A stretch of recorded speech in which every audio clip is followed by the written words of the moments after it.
എല്ലാ സഹോദരങ്ങൾക്കും നമ്മുടെ യൂട്യൂബ് ചാനലിലേക്ക് സ്വാഗതം. അപ്പോൾ ഇന്ന് നമ്മൾ സംസാരിക്കാനായിട്ട് പോകുന്ന വിഷയം എന്ന് പറഞ്ഞാൽ അനാഥാലയത്തിൻ്റെ പേരിൽ നടക്കുന്ന തട്ടിപ്പുകളെ കുറിച്ചിട്ടാണ് നമ്മൾ സംസാരിക്കാനായിട്ട് പോകുന്നത്. അപ്പോൾ അതേക്കുറിച്ചിട്ട് പറയുകയാണെങ്കിൽ ഇപ്പോൾ കുറച്ച് ദിവസമായിട്ട് അത് തന്നെ കത്തി കയറിക്കൊണ്ടിരിക്കുന്ന ഒരു കാര്യമാണ് സോഷ്യൽ മീഡിയയിൽ. അപ്പോൾ അതേക്കുറിച്ച് ആ ഒരു സമയത്തൊന്നും നമ്മൾ സംസാരിക്കാതിരുന്നതിൻ്റെ കാര്യമെന്ന് വെച്ചാൽ മറ്റു പലരും ഇതേക്കുറിച്ച് സംസാരിച്ചപ്പോൾ കുറേ ആളുകൾ വന്നിട്ട് കൂടുതലും PR വർക്ക് തന്നെയാണ് വന്നിട്ട് കമൻ്റ് ഇടുന്നവരെ പച്ചത്തെറി വിളിക്കുകയും എന്നിട്ട് നിങ്ങൾക്ക് ഒരു അനാഥാലയത്തെ പറ്റിയിട്ടാണോ ഇങ്ങനെയൊക്കെ പറയുന്നത്, നിങ്ങൾക്ക് റീച്ച് ഉണ്ടാക്കാൻ വേണ്ടിയിട്ട് അനാഥാലയത്തിനെ വെറുതെ വലിച്ചു കീറുന്നു എന്നൊക്കെയുള്ള രീതിയിൽ പലരും സംസാരിക്കുന്നത് കേട്ടു. അപ്പോൾ ഞാൻ കരുതി അപ്പോൾ ഇതിനെക്കുറിച്ച് കൂടുതൽ വ്യക്തത വന്നതിന് ശേഷം സംസാരിക്കാം. അപ്പോൾ എന്തായാലും എന്താണ് നമ്മൾ പണ്ടാരണ്ട് പറയുന്നത് പോലെ പിന്നെ കാള പറ്റുമെന്ന് കേൾക്കുന്നതിന് മുമ്പായിട്ട് കയർ എടുക്കണ്ട എന്ന് കരുതിയിട്ട് മാറിയിരിക്കുകയായിരുന്നു. ഇപ്പോൾ ആ ഒരു കാര്യം സമൂഹത്തിൽ നല്ലൊരു ചർച്ചയായിട്ടുണ്ട്. അതുമാത്രമല്ല ഒരുപാട് കേസുകളും പ്രശ്നങ്ങളും കൂട്ടങ്ങളും എല്ലാം ഇതിൻ്റെ ഇടയിലേക്കൊക്കെ വന്നിട്ടുണ്ട്. അപ്പോൾ അതുകൊണ്ട് തന്നെ വിചാരിച്ചു ഇനിയിപ്പോൾ മാറിയിരിക്കേണ്ട കാര്യമില്ല, ഇതേക്കുറിച്ച് സംസാരിക്കാം. എനിക്ക് പറയാനുള്ള കാര്യങ്ങൾ എൻ്റെ ചാനലിലൂടെ പുറത്തേക്ക് പറയണം എന്ന് തോന്നിയത് കൊണ്ട് വരുന്നതാണ്. അപ്പോൾ താല്പര്യമുള്ളവർ കേൾക്കുക. അപ്പോൾ അത്രേ പറയാനുള്ളൂ. അപ്പോൾ വീഡിയോ മുഴുവനായും കണ്ടതിന് ശേഷം നിങ്ങളുടെ അഭിപ്രായങ്ങൾ കമൻറ്റ് ബോക്സിൽ രേഖപ്പെടുത്തുക. അതുപോലെ നമ്മുടെ ചാനൽ ഇതുവരെ സബ്സ്ക്രൈബ് ചെയ്യാത്ത ആളുകളുണ്ടെങ്കിൽ ഒന്ന് സബ്സ്ക്രൈബ് ചെയ്ത് ബെല്ലൈക്കൻ കൂടി ഒന്ന് ഓണാക്കി വെച്ചേക്കുക. പിന്നെ പറയുന്ന ഒരു കാര്യമെന്ന് വെച്ചാൽ ഈ ഒരു വിഷയത്തെക്കുറിച്ച് പറയുമ്പോൾ പത്തനംതിട്ട ആസ്ഥാനമാക്കി പ്രവർത്തിക്കുന്ന ജീവമാതാ കാരുണ്യ ഭവൻ എന്ന് പറയുന്ന ഒരു അനാഥാലയത്തെക്കുറിച്ചിട്ടാണ് പറയുന്നത്. അതിൻ്റെ നടത്തിപ്പുകാരി എന്ന് പറയുന്നത് ഗിരിജ എന്ന് പറയുന്ന ഒരു സ്ത്രീയാണ്. അപ്പോൾ അനാഥാലയം നടത്തിപ്പ് വഴി അല്ലെങ്കിൽ ജീവകാരുണ്യ പ്രവർത്തനം നടത്തിയത് വഴി സ്വന്തമായിട്ട് ധാരാളം പറമ്പുകളും അതുപോലെ തന്നെ ഒരുപാട് ബാങ്ക് ബാലൻസ് ഒക്കെ സ്വന്തമായിട്ട് നല്ല വീടും ആഡംബര കാറൊക്കെ ഉണ്ടാക്കുന്ന വ്യക്തികളെന്ന് പറഞ്ഞാൽ ചില്ലറക്കാരൊന്നും ആയിരിക്കില്ലല്ലോ. അപ്പോൾ ഈ പറയുന്ന ഗിരിജ എന്ന് പറയുന്ന വ്യക്തിയെക്കുറിച്ച് പറയുകയാണെങ്കിൽ അവർ നേരത്തെ താമസിച്ചിരുന്ന അവരുടെ വീടിൻ്റെ ഒരു 4-5 വീടിന് അപ്പുറത്തുള്ള യുവതി പറയുന്നൊരു കാര്യം എന്താണെന്ന് വെച്ചാൽ ഈ പറയുന്ന ഗിരിജ എന്ന് പറയുന്ന സ്ത്രീയുടെ ശരിക്കുമുള്ള പേര് മുമ്പൊക്കെ അമ്പിളി എന്നായിരുന്നു അവരെ അറിയപ്പെട്ടിരുന്നത് എന്നാണ്. ഈ പറയുന്ന അമ്പിളി നേരത്തെ ഒരു ചാരിറ്റിക്ക് വേണ്ടിയിട്ട്, അതായത് ഒരു ട്രസ്റ്റിന് വേണ്ടിയിട്ട് പിരിവിന് നടക്കുന്നൊരു വ്യക്തിയായിരുന്നു അത്രേ. അങ്ങനെ അവർ ഒരു ട്രസ്റ്റിന് വേണ്ടിയിട്ട് പിരിവെടുക്കാനായിട്ട് പോകുന്ന ആ ഒരു കാലഘട്ടത്തിൽ തന്നെ അവരുടെ ഭർത്താവ് അനി എന്ന് പറയുന്ന വ്യക്തിയാണ്. അദ്ദേഹം ഒരു കുത്തേറ്റു മരണപ്പെട്ടു എന്നാണ് പറയുന്നത്. ആ മരണപ്പെട്ടതിന് പിന്നിൽ ഒരുപാട് ട്വിസ്റ്റുകളും കാര്യങ്ങളും ഒക്കെ ഉണ്ട് എന്ന് അവർ പറഞ്ഞു വയ്ക്കുന്നുണ്ട്. പക്ഷേ അതേക്കുറിച്ചിട്ട് അവർ വിശദമായിട്ട് പറഞ്ഞിട്ടില്ല. അതേക്കുറിച്ച് എനിക്ക് വിശദമായിട്ട് പറയാൻ ഇപ്പോൾ കഴിയില്ല. അതേക്കുറിച്ചിട്ടൊക്കെയുള്ള വിവരങ്ങൾ പുറത്തേക്ക് വരാനുണ്ട്. അത് വരുമ്പോൾ ഞാൻ അറിയുന്ന മുറയ്ക്ക് നിങ്ങളിലേക്ക് എത്തിക്കുന്നതായിരിക്കും. അപ്പോൾ പിന്നീടുള്ള ഒരു കാര്യമെന്ന് വെച്ചാൽ ഇടയ്ക്ക് വെച്ച് ഭയങ്കരമായിട്ട്, അതായത് കറക്റ്റ് പറയുകയാണെങ്കിൽ ഒരു 7 മാസങ്ങൾക്ക് മുമ്പ് വൈറലായിട്ടുള്ളൊരു സാധനമായിരുന്നു ഈ പറയുന്ന അനാഥാലയം നടത്തിക്കുന്ന ഈ പറയുന്ന ഗിരിജ എന്ന് പറയുന്ന വ്യക്തിയുടെ മകൻ വിഷ്ണു. അപ്പോൾ ഇവരുടെ മകനും ആ അനാഥാലയത്തിൽ തന്നെയുള്ള ഒരു പെൺകുട്ടിയെ വിവാഹം കഴിച്ചു കൊടുത്തു. ഇവർ നല്ലൊരു മാതൃക കാണിച്ചു സമൂഹത്തിന്. അത് ഭയങ്കരമായിട്ട് വൈറലായി. നമ്മളെല്ലാവരും അതിനെ ഒരുപാട് സപ്പോർട്ട് ചെയ്തു.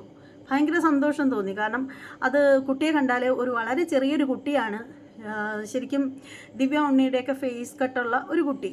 അപ്പോൾ ഇവർ ഭയങ്കര മാതൃക കാണിച്ചു. എനിക്ക് ആ കുട്ടിയെ എൻ്റെ മകളായിട്ട് ദത്തെടുക്കണം എന്നായിരുന്നു എൻ്റെ ആഗ്രഹം. പക്ഷേ അപ്പോൾ ഞാൻ ഓർത്തു എനിക്ക് മകനുണ്ടല്ലോ, അപ്പോൾ മകളായിട്ടാണ് ദത്തെടുക്കുന്നതെങ്കിൽ നമ്മൾ മറ്റൊരു വീട്ടിലേക്ക് വിവാഹം കഴിച്ചു വിടണം.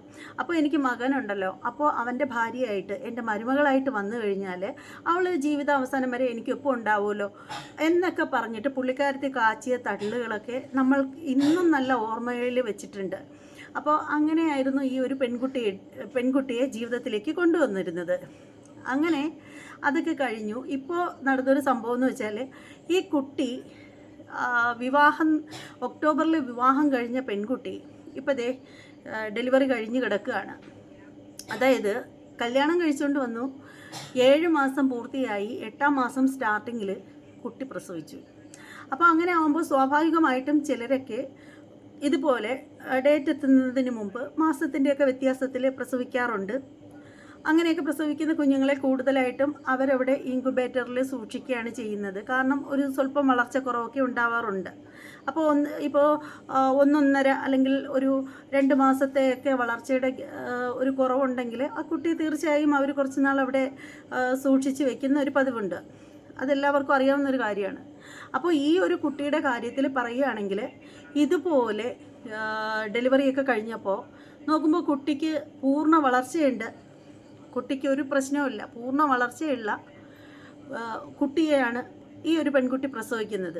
അപ്പോൾ ഡോക്ടർമാരല്ലേ, അവർക്ക് കാര്യങ്ങളൊക്കെ ഇങ്ങനെയുള്ള കാര്യങ്ങളൊക്കെ അവർക്ക് എന്താണ് അറിയാൻ പാടില്ലാത്തത്? അവർക്കെല്ലാം അറിയാം, അവരിതൊക്കെ അരച്ച് കലക്കി കുടിച്ച ആളുകളല്ലേ.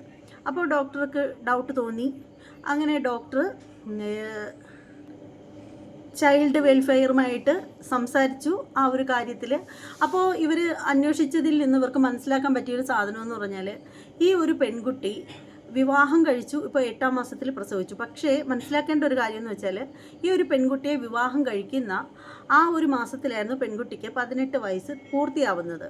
അപ്പോൾ ശരിക്കും പറയുകയാണെങ്കിൽ പ്രഗ്നൻ്റ് ആയി 2 മാസം കഴിഞ്ഞതിന് ശേഷമാണ് ഈ ഒരു കുട്ടിയെ വിവാഹം കഴിക്കുന്നത്. അപ്പോൾ അങ്ങനെ വെച്ച് നോക്കുമ്പോൾ നമ്മൾ എങ്ങനെ നോക്കിയാലും ഈ പുള്ളിക്കാരൻ വിവാഹം കഴിച്ചു, എന്നിരുന്നാൽ പോലും ആ പെൺകുട്ടിയെ അവിടെ അനാഥാലയത്തിൽ വെച്ച് ചൂഷണം ചെയ്യുകയാണ് സംഭവിച്ചിരിക്കുന്നത്. അപ്പോൾ അത് തെറ്റ് തന്നെയാണ്. അപ്പോൾ അങ്ങനെയൊക്കെ എന്ന് വെച്ചാൽ ഇപ്പോൾ ഇതിൻ്റെ ഇടയിൽ ചിലരൊക്കെ വന്ന് പറയുന്നൊരു വാക്കുണ്ട്, എന്തൊക്കെ തന്നെയാണെങ്കിലും ഇപ്പോൾ അങ്ങനെ സംഭവിച്ചുവെങ്കിലും ഇപ്പോൾ ആ നിലവിൽ ആ ഒരു പയ്യൻ വിവാഹം കഴിച്ച് ഭാര്യയായിട്ട് ഒരുമിച്ച് ജീവിക്കുന്നില്ലേ, അവർ ഹാപ്പി ആയിട്ട് ജീവിക്കുന്നില്ലേ? അവരുടെ റീൽസുകളും സംഭവങ്ങളൊക്കെ നമ്മൾ ഒരുപാട് കണ്ടിട്ടുണ്ട്. അവർ വളരെ ജോളിയായിട്ടാണ് ജീവിക്കുന്നത്. പിന്നെ എന്താണ് പ്രശ്നം എന്ന് ചോദിക്കും. പ്രശ്നം തന്നെയാണ്. പ്രശ്നമല്ലാതാവുന്നില്ലല്ലോ. ശരിയാണ്, നിലവിൽ ആ പയ്യൻ തന്നെ ആ പെൺകുട്ടിക്ക് ജീവിതം കൊടുത്തു, അവരുടെ കുഞ്ഞിപ്പോൾ പുറത്തേക്ക് വന്നിട്ടുണ്ട്. പക്ഷേ അങ്ങനെയൊക്കെ ആണെങ്കിൽ പോലും അനാഥാലയത്തിൽ നടന്ന ആ ഒരു ചൂഷണം അതൊരിക്കലും അംഗീകരിക്കാൻ പറ്റുന്ന കാര്യമല്ല. അതിനെതിരെ നിയമപരമായിട്ട് നടപടി എടുത്തേ പറ്റൂ. കാരണം ഇന്ന് ഈ ഒരു പെൺകുട്ടിക്ക് ഇങ്ങനെ ഒരു ഇതുണ്ടായി. ശരിക്കും ആ പെൺകുട്ടി പ്രഗ്നൻ്റ് ആയതിൻ്റെ പേരിൽ ആ ഒരു ഗിരിജ എന്ന് പറയുന്ന ലേഡിക്ക് പ്രത്യേകിച്ചൊന്നും ചെയ്യാനില്ല. ഒന്നുകിൽ ഈ കുട്ടിയെ ഗർഭഛിദ്രം നടത്തുക, അങ്ങനെ ചെയ്തു കഴിഞ്ഞാൽ പോലും ചിലപ്പോൾ അത് റിസ്ക്കാണ്, പുറത്തേക്കൊക്കെ അറിയാനും സാധ്യതയുണ്ട്. അപ്പോൾ പിന്നെ അവർക്കുണ്ടായ ഒരേ ഒരു മാർഗം എന്ന് പറഞ്ഞാൽ എങ്ങനെയെങ്കിലും ആ ഒരു കുട്ടിയെ ഏറ്റെടുക്കുക, അത്രയേ ഉണ്ടായിരുന്നുള്ളൂ. അങ്ങനെ കാണാനും നല്ല സൗന്ദര്യമുള്ള നല്ലൊരു സുന്ദരി കുട്ടിയാണ്. അവരവരുടെ മകനെ കൊണ്ട് ആ കുട്ടിയെ വിവാഹം കഴിപ്പിച്ചു. അതാണ് അവിടെ നടന്നിരിക്കുന്നത്. പക്ഷേ ഇതിങ്ങനെ നടക്കുമ്പോഴും ഒരു അനാഥാലയത്തിനുള്ളിൽ ഈ കുട്ടികൾക്ക് സുരക്ഷിതത്വം ഇല്ല എന്നുള്ളതിൻ്റെ ഏറ്റവും വലിയൊരു തെളിവാണിത്.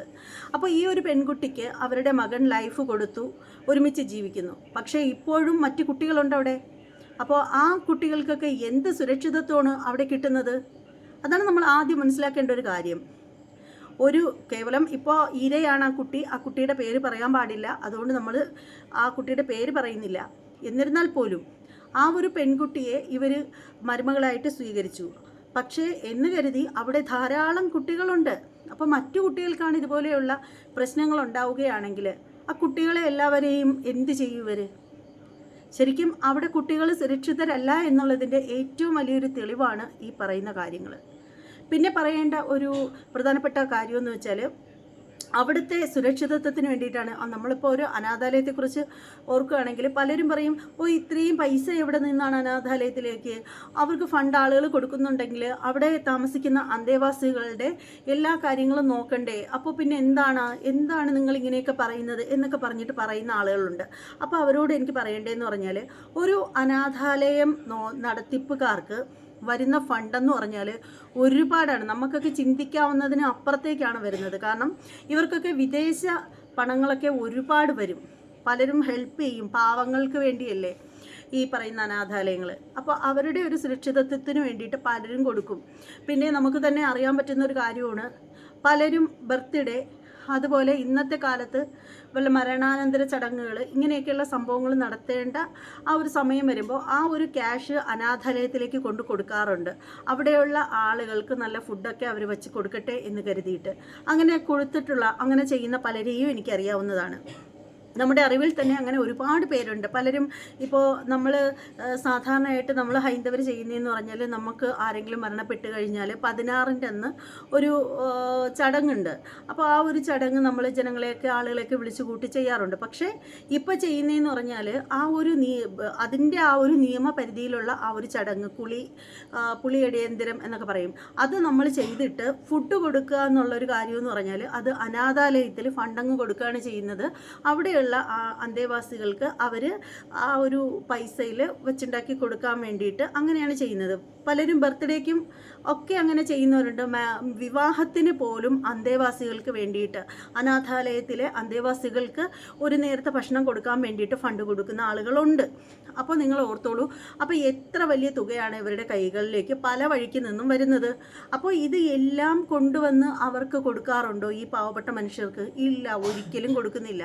പക്ഷേ എല്ലാ അനാഥാലയത്തിലെയും കാര്യങ്ങൾ നമുക്ക് പറയാൻ സാധിക്കുകയില്ല. ഇപ്പോൾ ഈ ഒരു ജീവമാതാ കാരുണ്യാലയം എന്ന് പറയുന്ന ഇവിടുത്തെ കാര്യം മാത്രമേ നമുക്ക് ഇപ്പോൾ സംസാരിക്കാൻ പറ്റുകയുള്ളൂ. കാരണം ഇവിടെയാണ് ഇപ്പോൾ ഇങ്ങനെ ഒരു വലിയൊരു കംപ്ലൈൻറ്റ് വന്നിരിക്കുന്നത്. അപ്പോൾ ഇവിടെ ഈ ഒരു അനാഥാലയത്തിലുള്ള ഒരു അമ്മച്ചി അവർ കരഞ്ഞുകൊണ്ട് പറയുന്ന ഒരു വീഡിയോ ഒക്കെ ഇപ്പോൾ ഇറങ്ങിയിട്ടുണ്ട്. അവർ പറയുന്ന ഒരു കാര്യമെന്ന് വെച്ചാൽ, മക്കളെ, അവരുടെ ആ ഒരു ജീവമാതാ കാരുണ്യാലയത്തിലെ ഒരു ലേഡി തന്നെ അവരുടെ സ്വന്തം മൊബൈൽ ഫോണിൽ വാട്സപ്പിൽ എടുത്ത ഒരു വീഡിയോ ആയിരുന്നു അത്. ആ ഒരു വീഡിയോ ഇപ്പോൾ വൈറലായിട്ട് പുറത്തേക്കൊക്കെ വന്നിട്ടുണ്ട്. ഈ ഒരു സംഭവമൊക്കെ ആയിക്കഴിഞ്ഞപ്പോഴത്തേക്ക് പുറത്തൊക്കെ വിട്ടിട്ടുണ്ട്. അപ്പോൾ അതിനകത്ത് പറഞ്ഞൊരു കാര്യമെന്ന് വെച്ചാൽ, ഈ അമ്മച്ചിയെ കൊണ്ട് സംസാരിപ്പിച്ചിട്ട് ആ അമ്മച്ചിയുടെ മക്കൾക്ക് ആ ഒരു വീഡിയോ അയച്ചു കൊടുക്കുകയായിരുന്നു അവരുടെ ലക്ഷ്യം. കാരണം അവിടെ ഈ അമ്മച്ചി കരഞ്ഞുകൊണ്ട് പറയുന്നൊരു സംഭവം എന്ന് വെച്ചാൽ, മക്കളെ, എന്നെ എന്തിനാണ് നിങ്ങൾ ഇവിടെ കൊണ്ടാക്കിയത്? എന്നെ ഇവിടെ നിന്ന് എവിടേക്കെങ്കിലും രക്ഷിച്ചുകൊണ്ട് പോകൂ. എനിക്കിവിടെ ഭക്ഷണം കിട്ടുന്നില്ല, എന്നെ ആരും നോക്കുന്നില്ല, ഇവിടെ വിശന്ന് സഹിക്കാൻ പറ്റുന്നില്ല, ഇവിടെ ആഹാര സമയത്ത് തരില്ല, തിന്നാനും കുടിക്കാനും ഇല്ല, പനി പിടിച്ചിരിക്കുകയാണ്, വയ്യാണ്ടായിട്ടും ഹോസ്പിറ്റലിൽ പോലും കൊണ്ടുപോകാനായിട്ട് ഇവിടെ ആരും കൂട്ടാക്കുന്നില്ല എന്നൊക്കെ പറഞ്ഞ് നിലവിളിച്ചു കൊണ്ടാണ് ആ ഒരു അമ്മച്ചി വന്നത്. എന്നിട്ട് ആ അമ്മച്ചി പറഞ്ഞൊരു വാക്കെന്ന് പറഞ്ഞാൽ, ഞാൻ ഈ പറഞ്ഞ കാര്യങ്ങളൊന്നും ഒരിക്കലും ഇവിടെയുള്ള നടത്തിപ്പുകാരോട് ആരോടുമായിട്ട് പറയരുതേ, ഒരിക്കലും പറയരുതേ എന്നൊക്കെ പറഞ്ഞിട്ട് ആ അമ്മച്ചിയുടെ ആ ഒരു തേങ്ങ കരച്ചിൽ പല ചാനലുകളിലും നിങ്ങൾ പോയി നോക്കിക്കഴിഞ്ഞാൽ അതിൻ്റെ വീഡിയോ ഒക്കെ കിടപ്പുണ്ട്.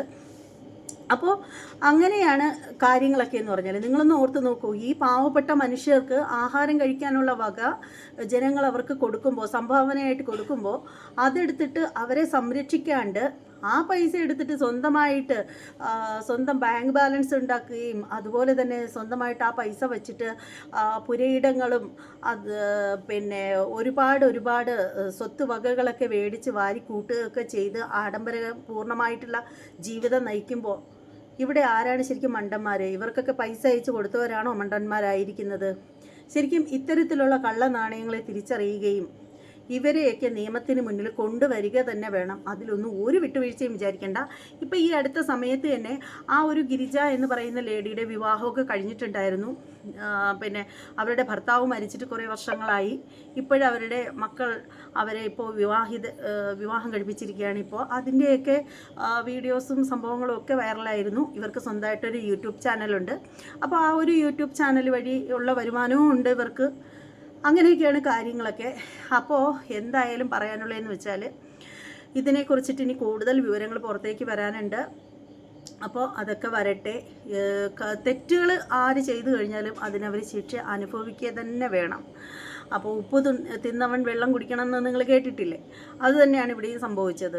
കാരണം കുട്ടികളുടെ കാര്യത്തിൽ അത് നമുക്ക് ഒരു വിട്ടുവീഴ്ചയും കൊടുക്കാൻ പറ്റുന്നൊരു കാര്യമല്ല.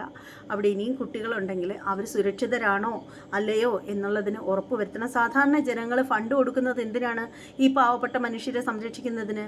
അവർക്ക് സമയത്തുള്ള ഭക്ഷണം, മെഡിസിൻ, ഡോക്ടർ ചെക്കപ്പ്, ഇത് എല്ലാം അവർക്ക് ക്ലിയറായിട്ട് കിട്ടുന്നതിന് വേണ്ടി തന്നെയാണ് ഇതൊക്കെ കൊടുക്കുന്നത്. അല്ലാണ്ട് അത് മേടിച്ച് കീശയ്ക്കകത്തിട്ട് കീശ വീർപ്പിച്ചിട്ട് ഏമ്പക്കവും വിട്ടിരിക്കാൻ വേണ്ടിയിട്ടല്ല കൊടുക്കുന്നത്. അവരവരുടെ പേരിൽ ഫണ്ട് ഒപ്പിക്കാൻ വേണ്ടിയിട്ടല്ല കൊടുക്കുന്നത്. അത് ഈ അവിടെ കിടക്കുന്ന പാവപ്പെട്ട ജനങ്ങൾക്ക് വേണ്ടിയിട്ടാണ് കൊടുക്കുന്നത്. അവരുടേതായിട്ടുള്ള ആവശ്യങ്ങൾക്ക് വേണ്ടിയിട്ടാണ് കൊടുക്കുന്നത്. അതെടുത്ത് നല്ല സുഭിക്ഷമായിട്ട് തിന്നും കുടിച്ചും ആർഭാട ജീവിതം നയിക്കുന്നതിന് വേണ്ടിയിട്ടല്ല കൊടുക്കുന്നത്. അപ്പോൾ ഇതേക്കുറിച്ചിട്ട് ഇനി കൂടുതലായിട്ടൊന്നും പറയുന്നില്ല. ഇത്രയൊക്കെ ഉള്ളൂ പറയാനായിട്ട്. ഇനി കൂടുതൽ കൂടുതൽ കാര്യങ്ങൾ പുറത്തേക്ക് വരട്ടെ. അപ്പോൾ കൂടുതൽ കൂടുതൽ കാര്യങ്ങൾ അറിയുന്നതനുസരിച്ച് നിങ്ങളിലേക്ക് എത്തിക്കാനും ശ്രമിക്കുന്നതാണ്. അപ്പോൾ വീഡിയോ കണ്ടതിന് ശേഷം നിങ്ങളുടെ അഭിപ്രായങ്ങളെല്ലാം നിങ്ങൾ കമൻറ്റ് ചെയ്തേക്കൂ. അതുപോലെ തന്നെ പറയാനുള്ളൊരു കാര്യമെന്ന് വെച്ചാൽ, നമ്മുടെ ചാനൽ ആദ്യമായിട്ടാണ് കാണുന്നതെങ്കിൽ സബ്സ്ക്രൈബ് ചെയ്ത് ബെല്ലൈക്കൺ കൂടി ഒന്ന് ഓണാക്കി വെച്ചേക്കുക. ഇനി മറ്റൊരു വീഡിയോയുമായി വരുന്നത് വരെ എല്ലാവർക്കും ബായ്.